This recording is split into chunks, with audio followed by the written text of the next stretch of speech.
Raising Good Humans. I'm Sarah, I'm here with Melissa. Hello. And we are continuing on with our week of conversations around children with special needs and integrating into the community. So today we're really exciting. We're really exciting. Yeah, we are exciting. We are so exciting. We're excited to be talking to Naomi, who is the co-founder of Starfish Nippers, along with Janet, who I wanted to mention, who can't be here today because unfortunately she's unwell. So we're talking to Naomi, the co-founder of Starfish Nippers, and I would like to just basically welcome Naomi, say hello, and see whether you can just give us a bit of an introduction on yourself and also the Starfish Nippers program. Thank you for inviting us here today to share the Starfish Nippers journey with you. We're really excited to share it with your listening community. Yeah, and so tell us a little bit about how you got into Starfish Nippers. How did you come about even starting the program? I was the first female president at Anglesea Surf Lifesaving Club, and I was really excited to put my stamp on the club and bring my personal journey into the surf club. And I was at a conference with other presidents from around Australia, and in sitting in that room I was listening to some great ideas from clubs around, and one club did have a program for children with a disability, right, but there was no structure to it. It was for children and adults to come down and just give it a go. Yeah. And then on returning to Special Olympics, where I coach athletics for children and adults in athletics, I was asking my athletes what they were doing for their summer holidays. And I knew one of them went to Fairhaven, and I said, oh, you're going to go down to the surf club and join the Nippers, because they would have been well capable of that. Yeah. And the family said, oh, no, we don't go near the beach. And it stopped me in my tracks, and I thought, oh, how sad that you have a beautiful home at, right by the beach, and you're missing out on this great opportunity for engagement in the local community, which is so important. And it made me realise that there was a great opportunity for our club. And so the reason why they didn't go down the beach was because it was too daunting for the family. So even though this particular child was quite outgoing, very social, the parents weren't confident in the surf, and as the club wasn't necessarily able to cater particularly for their child, though it was too overwhelming for them. Okay. So yeah, for me, I thought, okay, what can we do about this? Yes. So that's when I spoke to Janet Jones, who's our fabulous program director. She had specialism by working in a special school, and I thought she's definitely the right person to be on the ground running the program. So that's where we got the ball rolling from there together. Beautiful. Yeah. Well, Naomi, you mentioned about the special athletics in the eastern region. Do you want to just talk a little bit, I'm intrigued by that, as well as just a little bit more about your background? So the Special Olympics, I was teaching at a private girls' school in Melbourne, and the students had the most wonderful opportunities available to them, and we found that they were a bit complacent. And I just wanted them to realise how lucky they were to have all of those opportunities. So I actually invited Anne Monaghan from Special Olympics Australia to come and speak to the class of Year 9 girls. They were actually at that time, and she was brilliant and inspiring. And I sat there and thought, oh my goodness, I've got a skill set that could assist with these athletes. And she asked me to coach basketball, and that was outside my area, but athletics was very much something I'd been involved in personally. Yes. So I said, look, I can run an athletics program for Special Olympics. And so I invited the students to come down and join me. And that was life-changing for a lot of them. So I've just been at the wedding of one of my former students who has volunteered with me ever since. And the wedding speeches were predominantly about her Special Olympics journey. So it has changed, her life. She's now a teacher herself, and assists with looking after one of the staff's children who has a disability. So your as well. background is in education, and then you moved in through... Yeah, so I was a PE teacher. Okay. I still am. So that's where my involvement and passion for physical activity but I'm also a big advocate for meaningful inclusion. So it's, to me, it's not just the Starfish Nippers program had to be meaningful and it had to be inclusive in the true sense of the word. So that's skipping forward a little bit, but so that's where my involvement with people with a disability came from, was through the Special Olympics. Wow. Yeah, and through my mum. My mum taught in a special school as well. So it's amazing, isn't it? There's always like a core that it comes from a young child. Yeah. There's something always significant when you want to be giving back in that. Yeah, it's interesting because Mum was a teacher and 3 of my sisters we're teachers now, and there's that compassion just comes through the generation, I think. Yeah. So, which is lovely. Yeah. And, Sorry, and so I'm really interested that you went out and sought someone to come in and talk to the girls in Year 9. And how long ago was that, sorry, that they came in? So that was 15 years ago now. So and you talk about one of those Year 9 girls who's obviously gone on, got married and has been very involved. Yeah. It had a profound effect on most of the girls and boys, actually, because they continued through, the school joined with a boys' school in the senior years, and so then I kept inviting my students each year. So we would have different people would join, come and go along the years. But even after they finished Year 12, some of the boys would come back, and they just needed that grounding, I think. It was excellent for, but also for the participants, because a lot of the times it's the parents or carers who are running these programs. And they're exhausted from just the day-to-day responsibilities. Well, we found that from talking with Natalie. That's what she loves about the program. Absolutely, that she gets that time that one daughter's here and the other daughter's in the other program. Absolutely, and she just gets that time to watch and maybe talk to other mothers, which is that's absolutely the reason why we set Starfish Nippers up in that way, to give that opportunity to families. But it also it allows the participants to have that enthusiasm, that fresh enthusiasm brought to the program for them. So, and that's what my students have done over the years. So, and then my sister, when I had my first little girl, my sister joined and has assisted in running it, and now we were over running the national games for athletics in Adelaide on Tuesday this week, and so it's the handing the baton along, and I couldn't do it all, so put the hand up. So she's brilliant too. So we'll definitely have to bring them on and interview them as well. Yes, I'll dog herring. Yes. So maybe tell us a little bit on how you actually rolled this awesome project, but it must have been quite daunting to begin with. It was daunting because I was pregnant with my 3rd child, and I was very determined to get the program up and going, because once I saw a need, I then saw the opportunity for broader engagement, not just at our surf club, but I just saw that it could go nationally very quickly and very easily. So how we rolled it out initially, Janet and I just divided and conquered. So Janet looked at writing the actual program, because I knew I would be in hospital giving birth at the time the program started. So I said, well, you do what you're going to do and I'll get everything set up behind you. So I was advertising in the special schools in Geelong area, letting them know that we'd be starting a program. Also put a newsletter, which was gorgeous, little newsletter item in our club newsletter, to put a call out for volunteers. And we didn't want it to be a resource drag, so to take existing resources away from the program and then not be able to meet our water safety ratio. So we started small and we cast the net wide. And the first phone call I got was from Wyn Brown, who's 80, grandfather. He's beautiful, he's still involved. And he said, look, I'm going to be there anyway with my grandkids. I'd love to help. I don't have my bronze, so I can't be water safety. And I said, don't worry, we'll find something for you.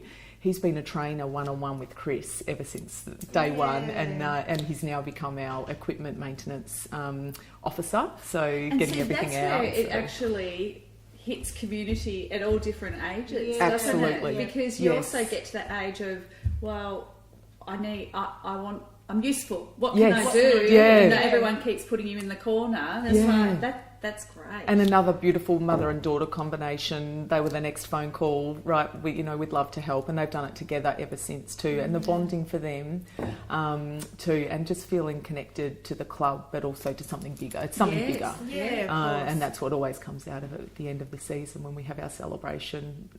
It's that life-changing, stories that come out of it. So, And so that was 7 years ago, and you initially launched it at Anglesey. Yes. What's the process been like since? So once we had the program piloted, I guess, at Anglesey, our vision was to have all of the resources online. So I didn't want books traditionally in surf life saving. It's here's your handbook and here's this book, and then it changes so often. And because it was a pilot, we wanted to be able to improve it continuously, and we wanted it to be able to be accessed free for everyone, not that they had to buy a Starfish Nippers handbook. So we set the website up through one of our young members who's done a brilliant job with that, Jake. So he set up it's starfishnippers.com.au if anyone would like to hop on for all of our resources. They just need to sign a contract to say that they're not going to on-sell the resources. Yes. And then they get everything free of charge. And do you know what I love about that? Is that I know children with special needs, the parents normally, and we have spoken, I think, maybe to Natalie in the past, where everything is an expense. Everything and very expensive. So whether it's equipment or the next thing that they have to do, and it's such a pleasure to be able to go and do something, go online. It's free to actually implement it. Yes. I know that you can get grants and whatever, but I think that's also another relief for the parents. There's so many barriers put in place so often, and there shouldn't be. And that was our feeling. Janet and I just felt very strongly that it should be access for all, and that has worked really, really well. So we just continually replace documents and update things, and from our learnings and discussing with Kerry from Hampton as well, we share resources and with all of the clubs, any new activities or ideas, we can put those into the resources and share them with everyone who's online. So it's spreading South Australia. There's a number of clubs in South Australia now, and New South Wales, and also through Victoria.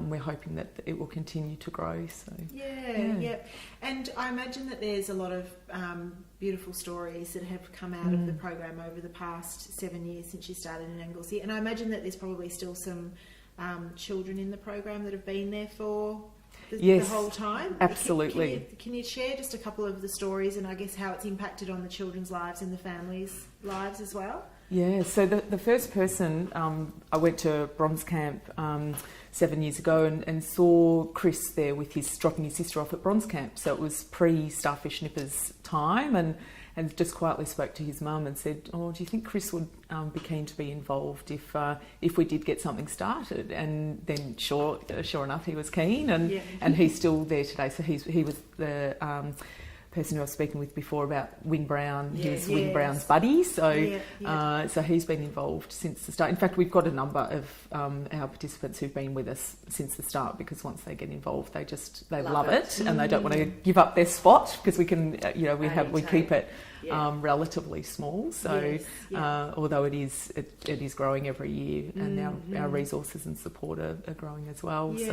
But then a new participant that we had this year was young Chloe, who's got significant medical complications as well. So her family are dealing with a lot every day, and she came down with the biggest smile at enrolment day with her unicorn jumper on, and I just said, I'd literally just sat down, we were tag teaming at the table, and I said, "Oh, my little Indigo loves unicorns too." And you just get that an instant connection. And watching her journey across the program was amazing.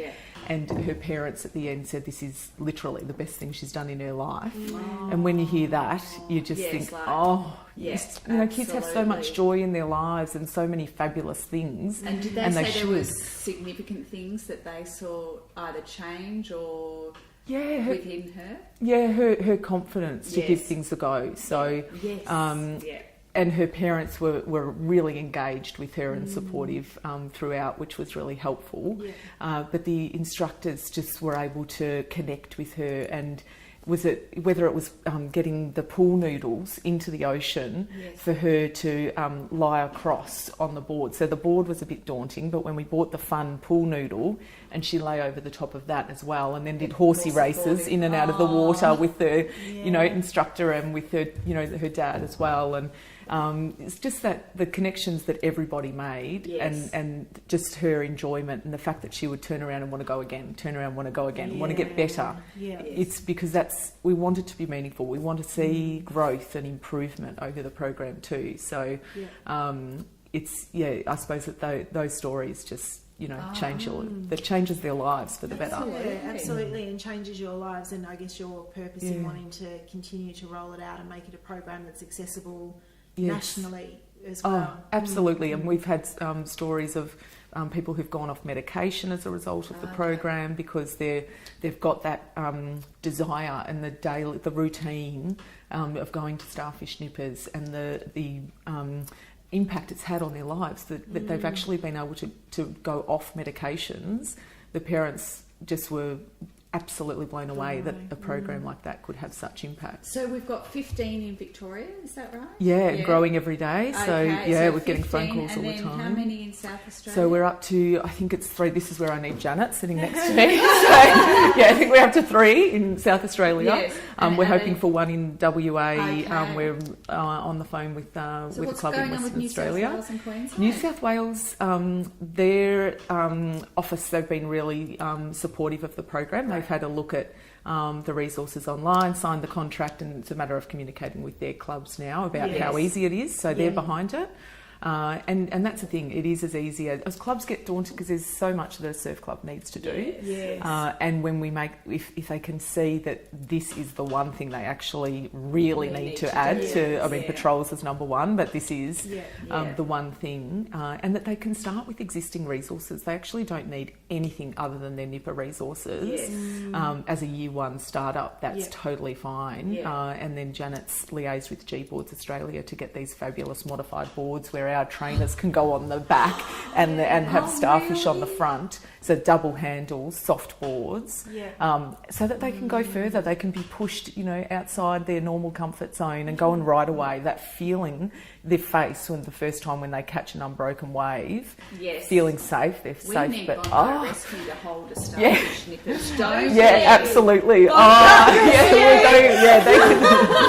got the boards. We just need them. Because I was just thinking of having the champion. You really need a champion in each life-saving club to take it on. You do. That's the thing. But I'm just thinking of Jeremy as you're saying that. Jeremy I think he thinks he's definitely Bondi Rescue with Anglesey.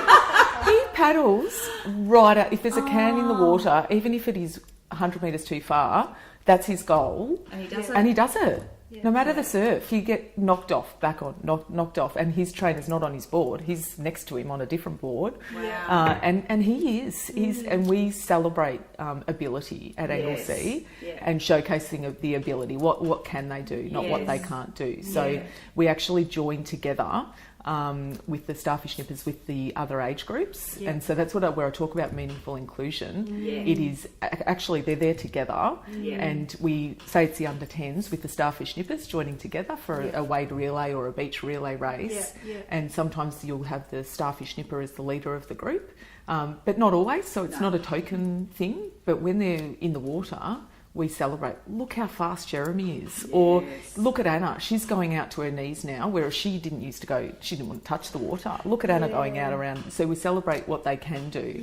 And it's that, I suppose the biggest thing for me about the inclusion aspect was one day when I was with the under 10s, and we have Alice, who is a bright spark. I'll come back to Alice in a minute too, though. But her brother's age group, we went down to the under 10s and said, we're going to go down now and join up with the Starfish to do our wade relay. And proud as punch, her brother stood up and said, my sister's in Starfish Nippers and she is so awesome. And he was so proud whereas normally siblings, it's often like, they'll go to the back a little and shy away from that. Like I the found. movie Wonder, I always call it. And because we are actually going to do a week on siblings with either children that are ill or have special needs, but the siblings and how it affects it. So absolutely, but isn't it great? Oh, it's great. And Alice, and I suppose because I was stopped in my tracks a little bit by one day with Alice. I was at Point Road night. So we've got the Starfish Nippers program happens at Anglesey Main Beach, but in the afternoon we were just hanging out at Road night and we're going to get an ice cream with my girls. Yeah. And walking along, I saw Alice sitting with her mum and her brothers and said, would Alice like to come for an ice cream? Which I would do with any friends that I saw on the beach. Yeah. And her mum kind of stopped and I thought, what's wrong? She said, she's never gone with anyone else before. Oh. And I went, okay. And she's not super young. And I was like, okay, that's all right. She doesn't. And she goes, no, she can go. And I could see her stopping. I'm like, come on, Alice, off we go. Yeah. So off we went and we sat and ate our ice creams at the back. And then 5-10 minutes later, her brothers creep around the corner just to check that she's okay. So, because they thought, you've been gone a little while. We just wanted to check that she had everything was okay. So you talk about, from that story and also from the program, you talk about inclusion and meaningful inclusion, because in many cases, and I think you can correct me if I'm wrong, there are probably a lot of clubs and programs that do it very well, but I'm sure, and I've come across a lot that don't do it well at all. It's almost like a box that they need to tick off, and a token, we've done that, yes, we are inclusive.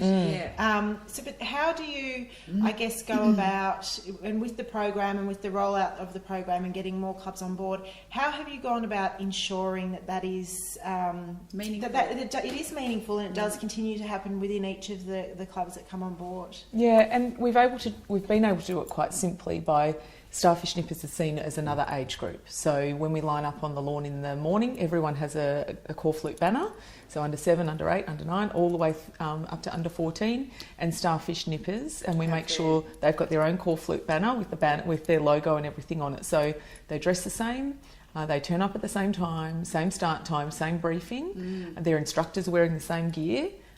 So when they go as a family, when they're walking down to the beach together, and it's probably is one of the only times they get to do it as a family, has been our feedback from our families, is that they can have all of their children participating in the one activity at the same time. So it's not done on a different day, it's not done with a different look or feel, it's the same program. So the Starfish are really proud to say, I'm a nipper.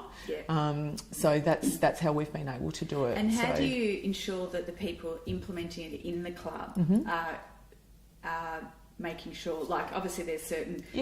But is there a mentor program or that they need to go through? So we do. We have a briefing, but again, it's the same day, same time as the other instructors. Okay. So Boxing Day for us, and in New South Wales, Queensland, it will be different up there how they do it, but the timing. But we've got we provide the clubs with a Train the Trainer PowerPoint presentation so that they can because some of our instructors are quite young. They've just done their SRC, their water safety. It might be 13, 14, 15. The instructors are often a little bit older, but they get taken through the PowerPoint presentation and they get all of the handouts about how the program works because it is consistent every day. The same order of things is followed so that the starfish know exactly what's coming up, and then just the activity of the day will change. So whether they're joining in with the under 10s that day, or whether they're doing their beach flags first and their boards second. There's a vision board, like they have the cues, the visual cues there, so they've got the photos, they know what's happening that day. But as far as how if a new club starting it, they get provided with all of those resources so that if they'd like to, every club in Australia who runs Starfish Nippers could have the same look and feel. And if I turned up, I'd know exactly where they're up to, which day, because it is able to be rolled out very simply by following everything that's supplied. So, Well, there we are. Come on, Australia. We need Starfish Nippers in every club. We do. So if there are clubs, people within clubs that are watching, and they are interested, which is, as we said before, is the first step. What do they do? They reach out to Starfish. starfishnippers.com.au and contact us via the email address online, and we'll get back and guide you through the process. But as we said, you don't need any equipment to get started. Just existing equipment's fine, and we will absolutely support support all clubs throughout getting it started because we're really passionate about the inclusion, the benefits to the participants, their families, but also to clubs as a whole. It makes them a better place to be. And maybe just a little quick plug with the Special Athletics. Oh, Special Olympics? Yes. Yeah, so Special Olympics is a worldwide organisation. It has regions all throughout the states of Australia, and it has a range of sports that you can engage in. So, Mudillion, yeah. Hang on, we'll just see what that is. Do we need to address that? No, Em's home. Okay. It was perfect timing last time it went off, but it's not so much this time. almost. We did our intro, and then all of a sudden at the end, right at the end, the it's like, bell. oh, there's our first Yep. interview. Oh, wow, We're still cool. rolling, so, Okay. so yeah, wherever you were when that. Do you want to ask the question again? What did I ask? Special A Olympics. plug for the Special Olympics. Oh, yes, and I can say special. Is it Special Olympics, Yes. yeah. So, also, we might take opportunity to have a plug for the Special Olympics. Oh, yes. Yep. Yeah. So Special Olympics is a worldwide organisation. So again, opportunities for athletes to go through to compete on the world stage. But around Australia, in all states, you'll find a range of sports available to participants. So you can hop online and research that as well and go down to your local club and get involved. Yeah, absolutely. And we'll pop all of the links and the web addresses, as always, underneath the videos. And as I said, reach out. And Bondi Rescue, yes. coming Yeah, we after need them. you. Come down to Anglesey. Thank you so much for having us here today. Oh, Thank thanks you. for coming, Naomi. Yeah. Yeah, thank you. That was Naomi from Starfish Nippers. Thanks for joining us.